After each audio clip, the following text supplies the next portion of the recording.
3 நாளைக்கு முன்னாடியே இந்த ஆளுநர் உரை வந்த உடனே அவர் சொல்லியிருப்பார், தயவு செய்து ராஜ்பவனில் குப்பை குப்பை தொட்டிகள் நிறைய இருக்குன்னு நினைச்சு இப்படி பேப்பர்களை அனுப்பாதீங்க. என் குப்பை தொட்டி ரொம்பி போச்சு. 3 வருஷமா நீங்க கொடுத்த உரையெல்லாம் நான் போட்டு வச்சிருக்கேன். இதெல்லாம் தப்பு இருக்கு. இந்த இடத்துல எல்லாம் தவறு வருது. நான் படிக்க கூடாது. நான் படிச்சா அது சரியில்லை.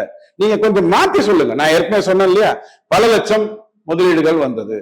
தமிழ்நாட்டு மக்கள் எல்லாம் மகிழ்ச்சியாக இருக்கிறார்கள். எல்லாரும் வீட்டை விட்டு பெண்களை அனுப்பிச்சு அது எப்படி நாதாரியா வந்தாலும், எப்படி சரங்கிட்டு போய் வந்தாலும், எப்படி துக்கத்தோட வந்தாலும், எப்படி சீரழிக்கப்பட்டு வந்தாலும் அந்த பொண்ணுக்கு மஞ்சள் தடவி வாழ்த்துகிறார்கள். சொல்லுங்க. அப்ப எப்படி பார்த்தாலும் ரெண்டு பொய் தானே. இது விரிவா சொல்றது, இது மேலோட்டமா அப்படியே அங்க சொல்றது. உண்மையை மறைப்பதற்கு ஏன்னா உங்களுக்கு ஒரு கடமை இருக்குல்ல. நீங்க பட்டவர்த்தமா சொல்ல முடியுமா? பொன்முடி வீட்டுல ஃபாரின் கரன்சி எடுத்தாங்க. ஜெகத்ரட்சகன் ஐயா வீட்டுல ஒரு டென்டல் காலேஜ், அதுல ஒரு பிணவரைன்னு ஒண்ணு இருந்தது. டென்டல் காலேஜ்ல இருக்கு பிணவரை, பல்லபடினா செத்து போயிடுவானா?